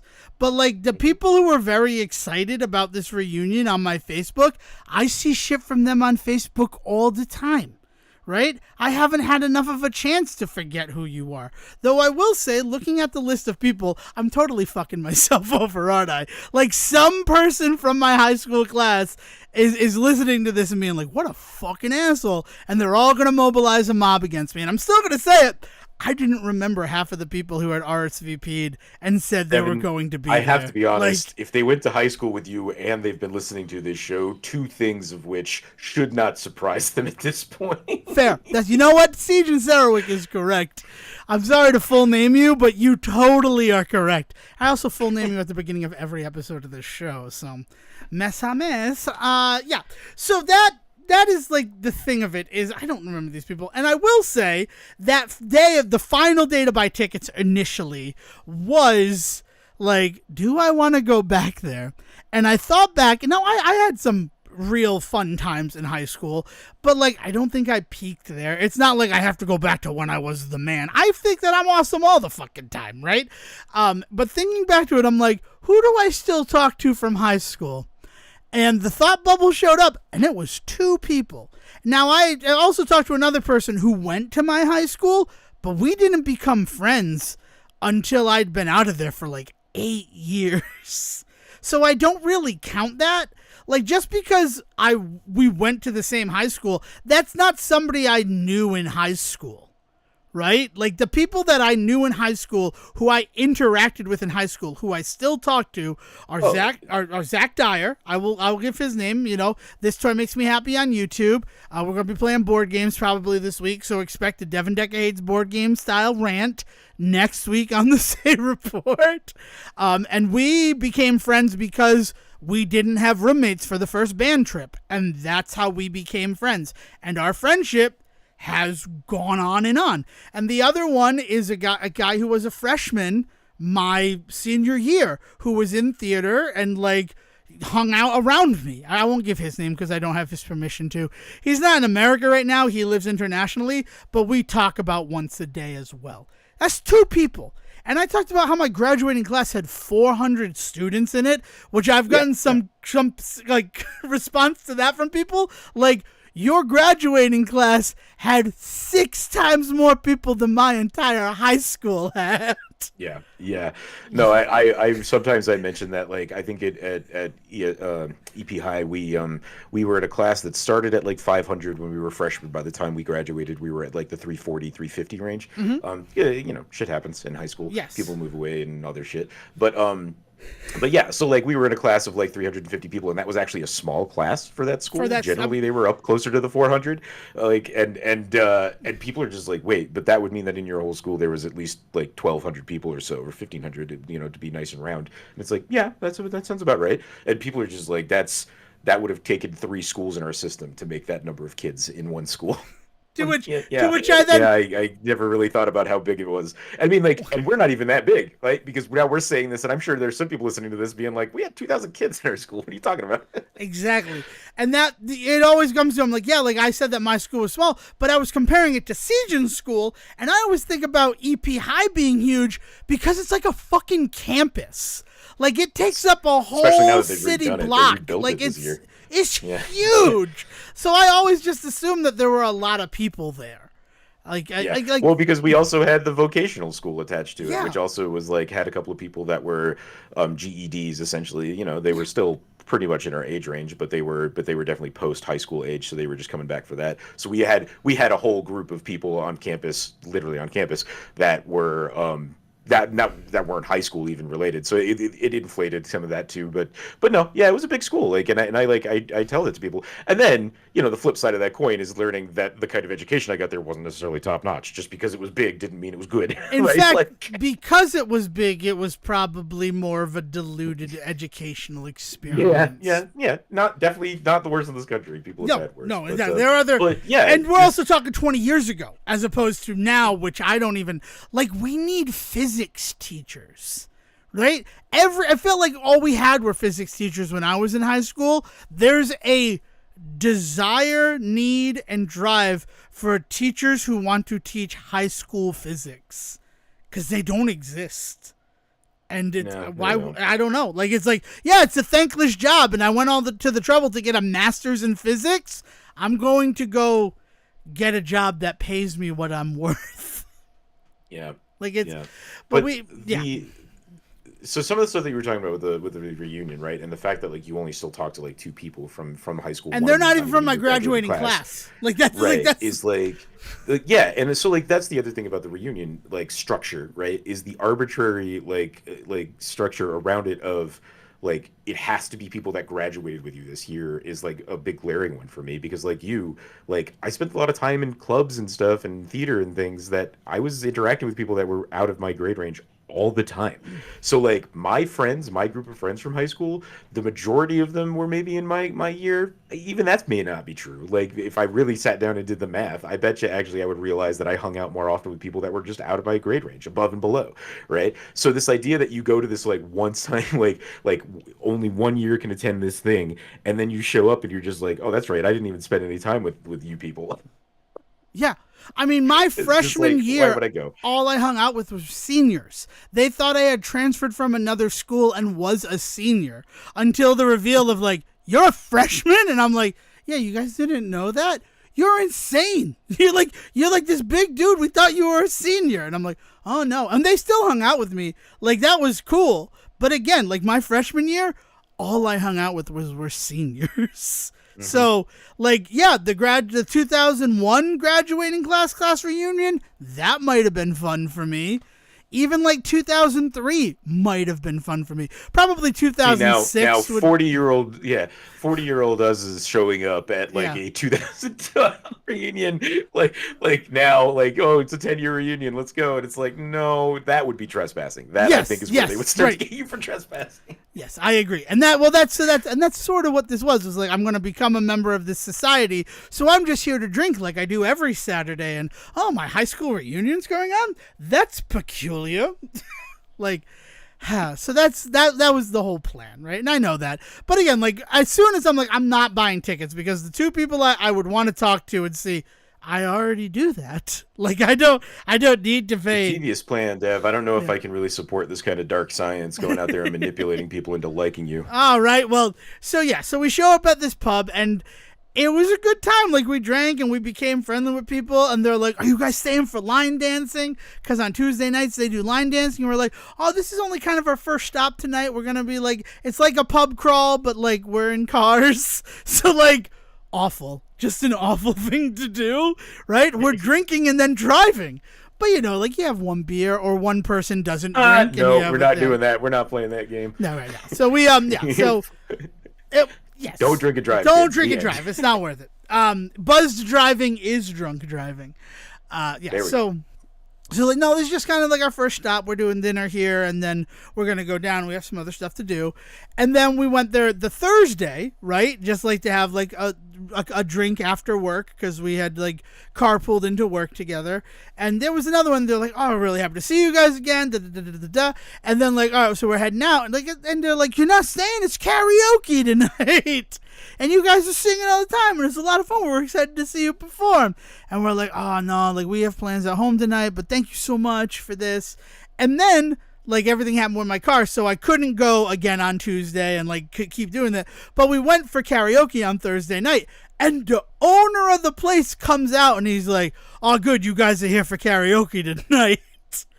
I'm excited to see you. So, like, the owner knew who we were. So I feel like I successfully, like, became known at this bar, and I'm going to keep going back there. I'm not going to lie to you. It wasn't like, now I'm done. But in the, like, being welcomed into the embrace, what CJ has been talking about this whole time, Devon, what you're doing is socializing and meeting new people. I then was like, I don't need to go relive my glory years of fucking high school, right? I just proved that, like, I'm a full rounded individual that people, like, want to talk to and spend time with. Like, it was kind of cool. I'm not gonna lie. Well, I'm glad that you friggin' tricked yourself into getting out of your shell a little bit. I'm glad to hear it. Oh yeah, getting out of my shell. My shell is about like an inch big. It's just more like, I would have never tried going to this place and doing it. So, and I mean, I've been doing it again. Like, I've been doing acoustic karaoke for about 3 months, and that's been a real nice way to meet new people as well. That feels more like coming out of my shell, especially because the last time I went to acoustic karaoke, it was the same guy, and it was with the people I did the Friends on a Couch show with. And the only reason we stopped going is because their relationship got serious, which means that she kind of called up her rotation and was like, I'm now in an exclusive relationship. And one of the guys, I'd like your opinion on this. I don't know if we've ever talked about this, but I'd like your opinion on it. One of the guys in her rotation is like, it's fine that we're not going to see each other anymore, but could you not go to acoustic karaoke anymore? That's kind of my thing that I brought into your life. And she agreed to do that. Like, weird, really, really weird to call it out. Like, okay, here's my opinion on it. Everybody has that feeling in their head about a thing that like they lose, you lose something in the divorce. Like that's the nomenclature for it, right? Is people talk about that, like, there's that restaurant that I really liked that kind of became our place, and now I can't ever go back, right? Or that movie, right? Yeah, that happens. Song, place, bar. I get that somebody might have that feeling in their head, but to express it into the world that's fucking bizarre. And I don't blame Yes. your friend for just kind of going along with it after that, because if anybody said that to me, it would then ruin that place for me. Like, yeah, you've made this super fucking weird. So yes, I guess I will never go back there. Thank you. Like, yeah, I don't know. Meanwhile, in my head, it's like, you don't ever tell me what I can't do, right? I'm John Locke, motherfucker. I don't. I like that you're a rebellious figure. All right. But Because anyway. because maybe it's a rebellious figure that everybody understands. Because that scene where like the big reveal in Lost, spoilers for episode 4 of the first season of Lost, John Locke used to be in a wheelchair and his legs didn't work, and that's why he was all like, this island is magic because I can walk again. But that episode ends with him in his wheelchair trying to book like an outback safari vision quest thing, and they're like, they're not gonna allow you to do it with the wheelchair. Like, there's just their insurance doesn't cover it. Like, it's gonna be too difficult for you. And it ends with, I can't remember that actor's name. I feel so bad that I can't remember the guy who played John Locke's name, Sejan. John Locke on Lost. Yeah. It's Locke, right? Yeah, Locke. I mean, he's probably like the 4th build character on IMDb. I have to imagine. It's probably Jack, Kate, Sawyer, Locke, and then Hurley. And then Saeed. Terry O'Quinn. Terry O'Quinn. What is he named on IMDb? Is he the 4th build? Oh, I don't know. I was looking at Wikipedia. He didn't like that. So Terry O'Quinn. And it's Terry O'Quinn in the wheelchair at this, like, strip mall travel agency, just, like, losing his shit going, don't ever tell me what I can't do, ever! And it's just like, oh, wow. Like, I understand this was supposed that becomes such a quote for him. I know, and it's like, and that's where it comes from. No, it's on IMDb, and it is not attributed to one episode. It is attributed to repeated line. Yeah, like that's like, and it was so funny to me that like the origin of that line was that, and it's just like, he's basically throwing a temper tantrum, and I get it, but it was one of those things that, like, that line lost all true meaning to me. In the fact that, like, build, by the way. He's 5th build. Is Hurley 4th build? No. Please tell me the top build. Oh, Hurley's top build? Good for you, Hurley. So Jorge Garcia, Hurley, Josh Holloway, Sawyer. Sawyer's 2? Yes! Best character on the show is Josh Holloway. I love Sawyer so much. Yeonjin Kim, I think I'm saying her name. Way to go! As Sun Hwa Khan. Nice. On the show, right? Nice. And then Evangeline Lilly as Kate, obviously is up there, and then you get John Locke. Yeah. Okay. So I don't feel bad. Like one way, either way would have felt pretty good. But I would imagine he always kind of felt like the 4th build character whenever I watched that show. But then again, I would put Jack in the top spot. So I'm all off. But I'm happy that Sawyer is too. Because he, like, everybody watched that show and like, hey, Sawyer. I'm like, Sawyer is the best character on this show. And then they went and proved it as the show went on. Because he's like the main character in season 4, which everybody but Devon Decker hated. Why are we talking about Lost? Oh, it premiered while I was in high school 20 years ago. It all connects. But yeah, so I ended up not trying to crash my high school reunion. Turned out that, like, also in July, before any of this even came up, before I even started the thing, I had plans with people I actually care about who I met as an adult, Claude and Reagan. So, that's a thing that existed, and it's like, I'd rather go hang out with them. We beat Teenage Mutant Ninja Turtles in Time, the arcade game. We beat Teenage Mutant Ninja Turtles 3, the Manhattan Project. Like, we had a good time yesterday. We had good breakfast and good dinner. Like, it was good. Like, good stimulating conversation. And I think I probably had more time with that. Like, a better time there than I would have had at my high school reunion. And I apologize, class of 2004, as your homecoming king, but like that's just the fact of the matter. So there you go. But I do think that like the homecoming king of it all and the like 5 superlatives of it all is probably why the class president ended up reaching out like, are you coming to the reunion? And it's like, man, remember when we were friends in like 8th grade and then high school happened and we weren't friends anymore? And then at graduation, your father yelled at me that the night wasn't for me, it was for him. Yeah, no, I don't think I'm going to my high school reunion. Memories. I have one more thing that I want to talk about, and then some like a little bit of announcements. Do you have anything else that you want to do, Sejin? I just you had kind of mentioned or hinted at your biker boys from Mars rediscovery, and I was just curious if that's what it was. No. I will talk about them as well. I mean, it's all kind of like North related. So we talked about So I started this off recreating my intro from the North episode, which hasn't released yet. It's shoved in a time capsule to be released at a later date when Siege and I are unable to record an episode, so that you still have a new episode on your Monday. And the only reason that we did an episode on North was because of the Wild West C.O.W. boys of Moo Mesa, and that's because they're releasing new figures of Moo Tana Marshall. Because, oh my God, this show is ridiculous. I love it. And North became this example to me that I didn't have a fever dream about the Wild West Cowboys of Moo Mesa Konami arcade game, because it shows up in that movie. Alongside, ironically, Teenage Mutant Ninja Turtles in Time, the arcade game. Nice. I love when my weekend's on, like, theme.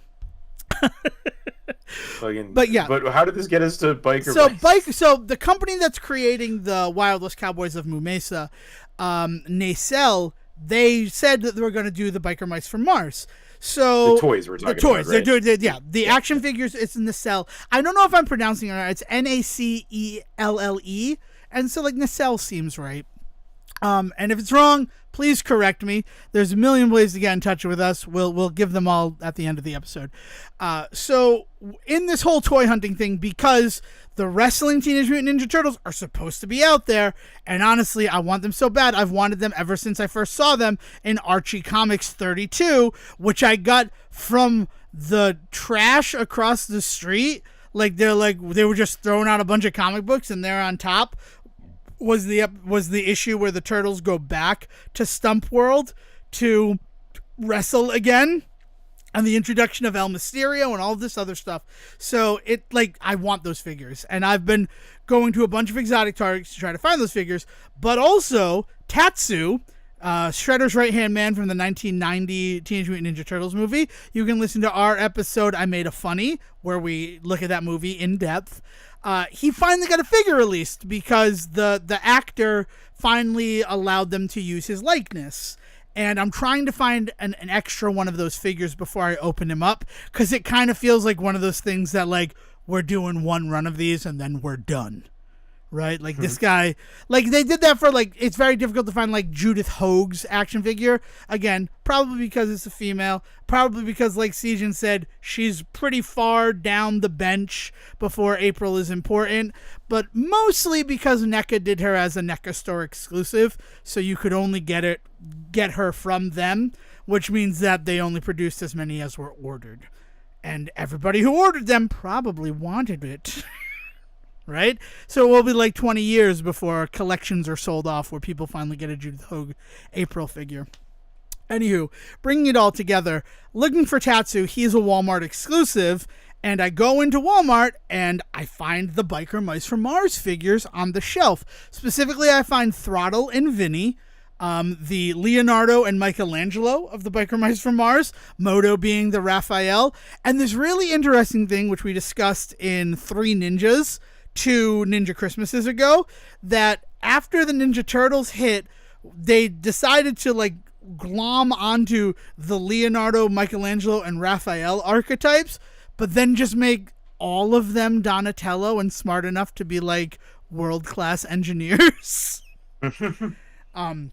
which is definitely like the Biker Mice from Mars. Like they build spaceships and motorbikes and things. They're all pretty intelligent. I don't really like I read Moto's bio online. He's like, he's not the smartest, but he's got the biggest heart.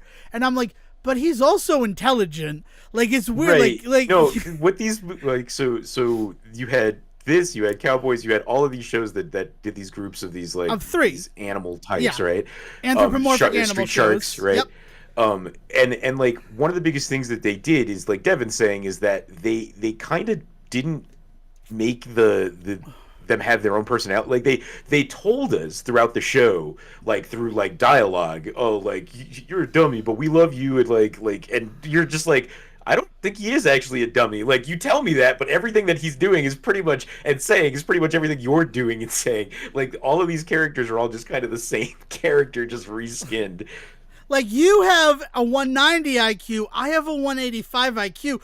Those are both high IQs. I understand that compared to you, I'm an idiot. Shows get lost to time. Yeah. Right, but that's why, like, some of these shows get lost to time, like Cowboys of Moon Base and Biker Mice from Mars, whereas, like, things like Gargoyles, like, you have people that still show up to D23 asking when they're going to bring Gargoyles back every year. Right. I mean, that also has to do with the fact that Greg Weisman is, like, poking everybody online, like, go ask Disney when they're gonna give me Gargoyles again. Right, but that's what I mean, right? Like, yeah. And like, so Biker Mice from Mars, just talking about pedigree since we brought it up, like we are also talking about a Stan Lee created like production that like got bought up in the early 2000s by Disney around the same time that Disney started buying up Marvel stuff. Because keep in mind that Disney's acquisition of Marvel 10 years later wasn't like the first time they had dipped their hands into helping Marvel out a bit. Marvel had always been struggling for money, and Disney has more than once bought properties and stuff from them and worked with them on properties. So like Biker Mice from Mars is actually this really interesting, like, wild example of created in the early 90s by Stan Lee, and then later in 2000s when Disney is buying up Fox like animated stuff, because they also started buying Fox super early too. One of the things that they acquire is Biker Mice, so it ends up under this umbrella with them already, with Stan Lee's hands on it, that when they get Marvel later, so like there's this whole thing to be said about like they could probably do a Biker Mice from Mars animated show right now, call it a Marvel production, and really fuck with some people. I mean, they did a reboot in 2016 or 2018, and on the back of the boxes, right, these nacelle boxes, because first of all, it was always said these are going to be online retailers only. You're not going to find these in stores. So the fact that like reboot TV show, or they did like reboot like toys. There's a comic. There's a nacelle versus comic book that like the Great Galoo is out there trying to collect all of these other properties, but also in the works is a new animated Biker Mice from Mars series that Nacelle is like behind. But then there was also like a season 4 that came out. I want to say it was 2018. It was definitely pre-pandemic, and it was one of those situations where like it continued where the storyline left off at the end of the first 3 seasons. But like, because like it ends with like other Biker Mice from Mars coming to help them out. There's a current series that's out. There's a comic series that's current. I don't know. Yeah, that just started in, it looks like this year, I believe. This month? Yeah, okay. Release date 7/17. So last month. But yeah, that's yeah. I was gonna go deeper into it because I bought the Vinny figure, and then also as I was this morning, I told CJ I was running errands, so I thought I was just going to Exotic Targets to look for those stump wrestling turtles, and I ended up picking up Throttle and Moto. So I have all 3 Biker Mice now, and that's because I bought Vinny. I took Vinny out of the plastic and was like, this is an incredible figure, price wise, value wise, like. He moves. I'm not afraid I'm going to break him. Like these NECA figures, they're like $40 and you're always nervous you're going to break them. One of the reasons I was never going to buy NECA stuff was because I bought like a $40 NECA figure and the first thing that happened out of the box was the leg broke off. And it didn't break off in a way I could repair it. Like it snapped. And it's like, well, that sucks. So I was able to return it. I'm happy about that. Anytime that I've had a NECA product break, I'm able to return it. But it's one of those things where, like, I don't want to buy your product because the QA is bad. Actually, come to find out that in China, American-made products have a disclaimer on them about the fact that, like, please be aware that U.S.-made goods are not made to the highest quality, so this may break. Like, wow, that's kind of mind-blowing, right? So yeah, so I bought Vinny to like test out and see how the nacelle figures are, to see if I wanted to go in on the Moo Mesa stuff, and I have all three biker mice now, right? I've only ever got to play with Vinny, but I'm excited to set up a little display of the three of them, and I'm definitely in for at least Mutana Marshall, the Colorado Kid, and Dakota Dude. I don't know if I want like Terrible. I mean, I kind of want Calamity Kate because she's a female figure who never had a figure before. Calamity Kate. Yeah. Hell yeah, man. But it's like that's the whole reason I went down the Biker Mice. I mean, of course, Biker Mice and Mars was something that I watched, something that I enjoyed. The Electro villain, he's kind of like if Electro and Dr. Octopus went into the Brundlefly machine from the 1986 remake of The Fly. I always really liked him. He was kind of like a big heavy in all of my action figure playing with as a kid. And I knew he came from the Biker Mice line, but he was just such a like standout design that I know I still have. And I had a Throttle growing up. So these were figures that like I did care about. And to see them now, like they're beautiful. And they have their bikes as well, but like I don't want to go down the bike path because their motorcycles are the same price as the figures. And it's just like, it's a lot. Because like this is supposed to just be like, let's test out this line. What was the name of the what was the name of the Beagle Boys group there that in Moo Mesa? There was a woman, like a matriarch, and like her three dumb sons were like the henches, right? Like the same kind of lineup as like Mob. I have not watched. The things I remember from Moo Mesa are mostly from the arcade game. So we can look into it. I definitely want to rewatch the show. And I have some people who are like can get me episodes, so I will try to track them down and we can go from there. But it is, like it's one of those situations where I wanted to see the quality of the lines. Because, like new lines, there's this weird thing in toys of like third party. If you're not Hasbro or Mattel or Playmates, like those are first party action figures, and then it's all unlicensed third party figures, like the Fury Ninja Turtles that I have, right? They're called like Animal Fury, and they're samurai turtles, and I joke and I call them Leonardo, Donatello, Michelangelo, Raphael, and I don't have a Raphael one. Ralph, he hasn't been released yet. I haven't had to workshop the name for him. Nice.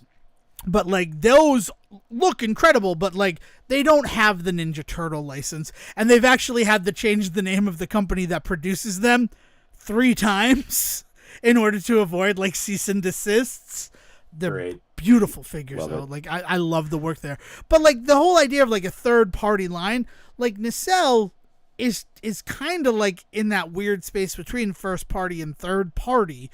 Like I guess second party, but it's like it's one of those. So I didn't really know the line or anything like that. I think like Valaverse and the Action Force stuff, right? Like you have a Wasp Raider on your desk right now, but I think like Bobby Vala and what he's doing is still considered like technically third party toy design and retail. And it's weird, like what gives you the right to like consider yourself a toy manufacturer when everybody, like Funko is one. Like it's a whole other fucking story, right? I'm not a toy tuber, even though I'd love to be one. Technically, those are like vinyl figures, right? Like those are considered like art pieces or something like that. So like, it's like a whole other of, like collective, But like Funko is weird because they are exactly what you discussed, but they are still affordable. But then you look at like Sofubi stuff or like the Mondo figures that are out there, which are also like vinyl art pieces. And the Mondo Teenage Mutant Ninja Turtles, all of them have been revealed, and all of them have a $90 price tag. Oof. Like, that's nothing. This beautiful Juggernaut figure that is like, I'm fucking the Juggernaut, bitch. He's incredible. He's $200. And they've already done 2 variants of him. One of them as Colossus as Juggernaut, and one as the black suited Juggernaut from like that one issue in the 90s where his armor was black. And that was a D23 exclusive. So like not only was it $200 base price, it then had convention exclusive tags. So it's a whole other like world that like I haven't even begun to dip a toe into. I have seen the pool. Wait a minute. Did you, when you were talking about these $90 figures from Mondo, are you talking about these 8-inch figures? They're not even like big. No, they're not that big. Yeah, the Mondo turtles. It should be the four turtles, Mondo Gecko, and Ray Fillet. Yeah, yeah. No, Yeah. I'm looking at them now. I mean, they do look rad, but like $90 for wow. Okay, cool. Yeah. Sorry, No, sorry. no, it's fine. Like that's the whole reason. In fact, while we're here, I'm gonna pop this in the Discord for everyone to see.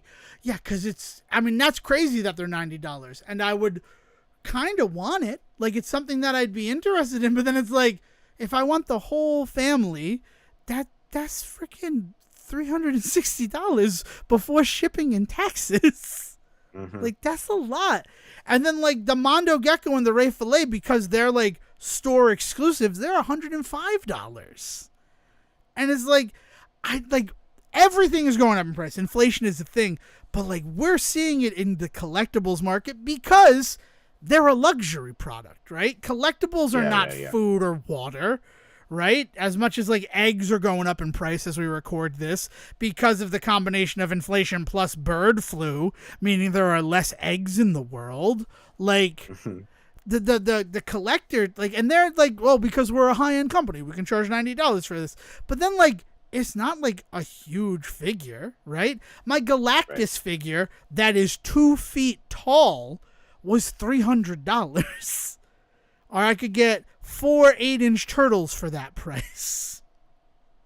Like, what? It's weird. And it's a thing I'm trying to move away from. I think the stump turtles are probably going to be like the last thing that I'm actively looking for. Because, I mean, I'm running out of space and stuff like that.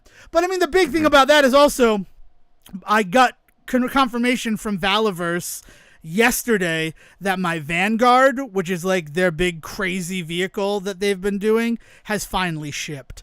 So like I pre-ordered that at the beginning of the year and I'm excited to see it. I'm really excited that it only took like 8 months to happen. That's the biggest thing I like about it, because like Hasbro, when they do their HasLabs, it could be like 2-3 years before you get that product, but they take the money right at the beginning. Wow. Jeez. So I mean, they're like, the world of collectibles, I mean, if we ever wanted to like really put a microscope over it, I think that we would probably vomit. And honestly, that might be what I need. Because I listened back to an episode and I was like, I'm done with G.I. Joe Classified. And that has just not been the case. They keep pulling me back in. And at this point, I have to be done with it. Like, I don't want to give Hasbro any more of my money. It's like where it really boils down to. I don't know. So yeah, so that's it. So Biker Mice from Mars, I do have the full set. You can see photos in the Discord if you want to go check that out. But I will definitely be trying to get, like, I only had Dakota Dude growing up as a kid, but I'd like to have those 3 guys as well. Like, to just have represented. Maybe a Buffalo Bill because he's the 4th player in the arcade game. And then, like, I think I could be done with that. And, like, there's my childhood on my shelf. That's fun. I don't know. It's a weird world. So just a couple of announcements from me. Sorry, Seijin. Well, let me know. I mean, the big thing that I want to talk about is that, like, remember Mameda no Bakaru? Do you? Do you remember? Oh yeah. This was the Japanese game that you were like super into that we were talking about, but you had to play it in Japanese. I had to play it in Japanese, yes. I ended up importing it, played it, got to the 20th, got through the 16th level, and found out that like, there's 60 levels in this game, and I'm like, I'm going to take a little break. It has been announced that it's going to get a US release, and it's got a whole bunch of like new moves and stuff for the Western release. There's a demo available on Nintendo Switch now, which Seijin, if you want to try to play that before next episode, it's not necessarily a task, but I'd be curious to see what you think about the demo, because the game comes out on September 3rd. Like, this is like one of those, it comes out in 2 weeks. Go for it. It's also going to have a Steam release, which makes me pretty happy, because up to this point, it's been a Nintendo Switch exclusive. But it made me go back to the original game that I stepped away from. Turns out I stepped away right as the game was going to get fucking awesome. I feel like an idiot. Because those first 16 levels, like, you're collecting power-ups in order to... Literally like, not even a third of the game yet. I would point that out. If it's a 60-level game. And at the end of the 16th level, you get an airship so that you can traverse the map again. And I'm just like, I need to take a break. Turns out, spoilers for Bakaru, which is what I'm going to call it now because the US game is just going to be called Bakaru. spoilers for the game Bakaru, once you get that airship is a transformer, and there are mech battles like every 4 or 5 levels. Nice. And awesome. They're awesome. Like, the game is already one of these games that's interesting because of how the control scheme works. I'm not going to say anymore because, CJ, I am going to ask that you try to complete the demo. Yeah, I'll see if I can. Yeah, I'll see if I can get a hold of the demo. Yeah, I mean, it's up there on eShop for anybody who's interested because we are going to be talking about it. And I have put Final Fantasy VI on hold until I finish the game, and I am now more than halfway through Bakaru. So I should, after this recording, my plan is to go upstairs, watch an episode of Mayor of Kingstown, which I will talk about also next week because I want to finish the first season before I give any thoughts on that show. Also, I'm going to finish at least the first arc of Tales of the TMNT. I have watched 5, and the 6th one is the end of the first arc, and I want to watch it, but I just haven't had a chance to. Don't watch things with other people because I kid. I'm excited to watch it with Dale, and I will say this about Tales of the TMNT. It is one of the most fully realized worlds that a Teenage Mutant Ninja Turtles series has delivered in a long time. And that whole thing that Season talked about where, like, we just tell you what these characters are, they've done such a good job at, like, giving you representation of these 4 brothers. And they are not just leader, machinist, asshole party dude. Yeah. No, I mean, yeah, I think Turtles is definitely one of the best examples of something that has, over the last 30 years of its existence, 40. really evolved to be better than in that regard. Yeah. So that's another thing that we'll be talking about. So Bakaru is out there. Season how to do that. But the other really big thing that happened this week is that Vampire Survivors on PlayStation 5 finally got a release date.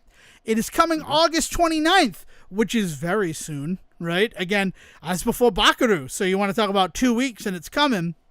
So what I have already done is Killscreen.io is a company online that does like controller mods of the PlayStation DualSense controller. I've ordered a controller from them for this experience, and on August 29th, as soon as the game is available, I will be doing a stream of me getting the Platinum Trophy of Vampire Survivors. The announcement trailer says there's 13.5 hours of content, and we are going to push that to the limit. Because I want that platinum. I want to finish I want to start Vampire Survivors from the start again, and I'm going to be streaming it and probably culling my Spotify liked songs playlist alongside it. So I'm not sure if that's going to be on the Fox Zero channel or the Devon Decker channel. I'm still working on that. But if you're interested in seeing Vampire Survivors, which we've talked about on this show, the stream starts August 29th. My guess is it's going to start as soon as CJ and I finish recording our Bring It On Again episode. Just because of how things work. But that's life, right? We'll see. So that's it. And Killscreen.io, like, I've been in talks with them, like, they're gonna, like, promote the stream, which is cool, right? Because they want people to know about their controllers. So more about that once the controller comes in. It should be here this week. So a lot of things promised for next week. We have to talk about the title of this episode, though, Seijin, because it's the Tikki Tembo no So Rembo Cherry Berry Ruchi Peri Pembo report. That's the title of the episode. And on the one hand, it's funny because it's that, but also, I blew Dale's mind. Do you know the story of Tikki Tembo? I'm just going to say that. I don't need to say the full thing again. Haven't we talked about this on the show before? I thought we have, but Dale, like, we grew up learning about this stuff.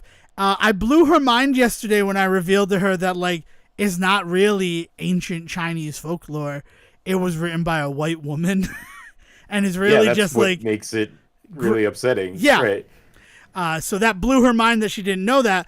But what blew my mind is that I've been calling him Tikki Tembo all this time. But it's Tikki Tembo. I'm an idiot. I thought that was just a you thing. Yeah, no, it was just a me thing that comes out.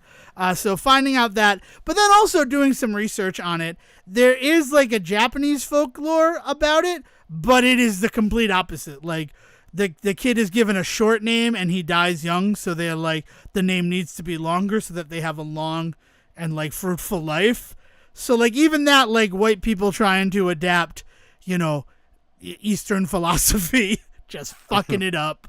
It was an interesting deep dive to go on because for like I've always said Tikki Tembo, and it's Tikki Tembo. And it was a report episode, and I thought, let's make it the title as long as possible. I really like making YouTube mad at me, like, the title of this video is too long. So, I think that's everything I have. Anything else, Siegen, before we package this one up and send it off to the listeners? No, I'm gonna go play more SteamWorld. He wants to go see. Siege's been playing SteamWorld Heist this whole episode as I've just talked to myself. No, I kid. This has been good. I'm glad that we did this.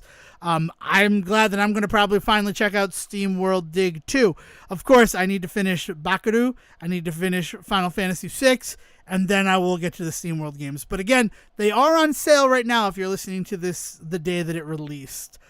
So if any of the stuff that Siegen talked about with those games interested you, go out there. They're available. Also, I never said this. SteamWorld Build was the one that was released prior to Heist 2. So is that and SteamWorld Build was like a really big kind of deal because the whole thing to it being, first of all, 3D, which is hugely different for these games, and then on top of that, like having the online element and like the Stardew Valley, Animal Crossing kind of like resource management style elements to it as well. I have not gotten really deep into that one because it feels kind of like so weirdly out of sync with so much of everything else. But like saying that, the ways in which they've always kind of brought me back in with like story and stuff. So, but yeah, SteamWorld Build is definitely the one that I was referring to earlier. Excellent. So there's that. If you would like to join in on the conversation, you could see the Mondo Turtle figures link that I shared. You could join the Say Report Discord. The Say Report Discord invitations are available on both of our social media sites where that's available right now. So that's Facebook and X, formerly Twitter. Or you can always send an email directly to us, thesayreport@gmail.com. And we can send you an invitation. Also, if you're old school and you just want to talk to us via email, like it's, back when I was in high school in 2004, you can just send emails to thesayreport@gmail.com. And remember, if you're writing something in there that you don't want me to see, that it's for Siegen's eyes only, make sure you put his name in the subject line. Our non-existent intern will make sure that it is cycled out and delivered to him so that I don't even know it exists. Emails for Siegen come in all the time, and I'm not even aware of it. It's crazy. That's just how life works sometimes. But with that, thank you so much for listening. We'll see you next week for more Say Report fun. I'm going to go eat some chicken pot pie, and William, please bring us home. Thank you for listening to the Say Report with your host Devon Decker and Siegen Serwick.